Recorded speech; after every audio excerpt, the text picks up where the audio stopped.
talking to Ritchie Blackmore, lead guitarist of Blackmore's Rainbow. No, Rainbow. Rainbow, that's better. How have you enjoyed the Australian tour so far, Ritchie? Well, we haven't started yet. We're about to start tomorrow, our first and last date in Melbourne. We did the biggest date tonight, the three of us, Jimmy Bain on bass, and somebody on drums, a friend of mine on guitar, and I play guitar. The big one's over, and tomorrow we just have, I believe, is it called the Festival Hall that we play at? That's right. Right. We play there tomorrow. We've already played there once, actually, being serious for a second. And obviously I'm going to say that the tour went very well. I could be lying, but in this instance I don't think I am. So we're very pleased with Australia. I quite like Australia.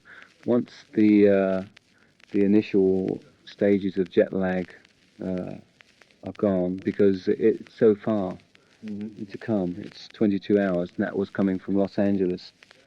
And it was still so, it takes it out of you, it makes you very lethargic. Also, we're having a little bit of problem with the polarity system because we're near the South Pole, believe it or not, which is completely opposite to the northern hemisphere, because up there you have a different pull in gravity, so you get different polarity and different sounds. But apart from that, the audiences have been fantastic. Can we do a history of yourself, going back right to the beginning? Rather not. Okay. In what way? Well, going back to when did you get your first guitar? I first picked up a guitar at 11 years old, and Father bought that for me. I went to lessons, classical lessons, for about 2 years. Then I went on to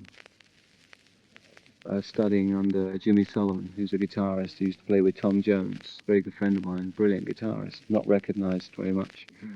And after about 4 years of that, I was self-taught. That's why accounts for the bad way that I play at the moment. But, I'm working on it after 20 years. When did you actually play in your first band? First band, I think, was when I was at school. We had a school band which had about 25 guitarists, one drummer who had a snare drum, and a bass player who wasn't plugged in. So you can imagine the sound. But it went down well at school.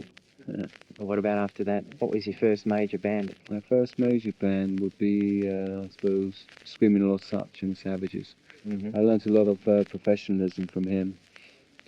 He taught me how to leap about and act like a clown without being laughed at, basically, which is what I do. And but I think it's all part of the music. Our music is nervous aggression type of music, which incorporates kind of a very heavy kind of side of effects, kind of pulverizing people into the ground, basically, but without actually. We still use dynamics, but it's shock tactics, not to the extent that somebody like Kiss would be at. That's shock tactics as far as the way they're made up. How do you feel about Kiss musically? I've never really listened to them, so I don't know. Do you feel you've been ripped off at any stage of your career by managers or promoters? No, never, because I've always had a very good accountant. He's like a father to me. He always looks. He's a very, very astute businessman, and he knows. There was a few times when it looked doubtful, but we have certain people that back us that know how to deal with things like that. Whether it be in a gentleman's agreement or physical violence, they know how to deal with it. So we don't get messed around. In the beginning, before I joined, for instance, Deep Purple, which was a long time ago, 10 years ago, I used to find that I was turning up to clubs in Germany and they would take the passport and say, well, you have to play here for a month, which was fair enough. We'd be paid a certain amount every week, but we never got that money because they would always say we played too loud, too long, or we started late. There was always some excuse. This is the hard early days. Yeah, the German promoters, and we used to sleep in vans and shack up with any girls that had a bed ready. But it's makes you hard. It's like the army. Moving on to Rainbow, when did you first seriously think of leaving Deep Purple, and was it hard to leave? No, it wasn't hard to leave at all. I'd had enough of all the little aggravations that come about after knowing people for 8 years, and managerial pressure was kind of hard. I did enough with Deep Purple I thought was uh, valid. I thought it was time to move on. I didn't actually consider forming another band. I just wanted to leave at the time. I was tired of doing the same old thing. Ronnie came along, Ronnie James Dio, the singer. We got together and we made a song. Was that Black Fever? That's right, yeah. And we recorded that, recorded the B-side, then consequently made an LP. Then, at which time I thought I should leave because I was more excited whilst making that record than I had been to making Stormbringer. Mm-hmm. You were actually playing in two bands at the time, or you were I recording? was, yes. I was recording with Rainbow and playing with Purple. We were doing Melbourne, I think, was one of the gigs that we did. I believe so. When was that? February? January. Oh. January '75. Yeah, January. I was writing songs with Ronnie. Mm-hmm. Well, how did Rainbow actually first come into existence? How did you meet the other guys? Jimmy comes from Scotland, and I met him through a friend of mine. Tony Carey is an Indian, comes from Connecticut in America. And Cozy used to play with Jeff Beck, who I know quite well, and I'd seen him perform, and I was quite impressed by Cozy's playing. Jeff has moved on to a kind of jazzy thing, which Cozy's not into so much playing-wise. He is listening-wise, and I thought he was a very good drummer, very aggressive, very mean, and he was just right for the band. Great person. That's the current band. The first band had a different lineup. That's Can you right. tell us a bit about that? The first band was just a session band that was more or less Elf. That was Ronnie's band. I said, who should we employ to do these songs? And he just said, why not use our band, my band, Elf? I said, okay, why not? And we used them, but it was just for the recording. After that, when it took off the record and we thought seriously about making up a group, we had to consider professionals. Not that they weren't professionals, but people that would have personalities and project on stage. Did you actually tour with the first band? No, never. Well, can you tell us a little bit about the tracks on the first album? For instance, the first track, the opening track, and the single "Man on the Silver Mountain." How did that come about? Man on Silver Mountain was written with Sherpa Tenzing in mind when he climbed Mount Everest. It's all about a man who climbs Mount Everest, and it's a silver mountain. He gets to the top and he finds that he's found the silver, which one can never express the feeling of situation according to the problem when one's put on top of a mountain and there's no silver.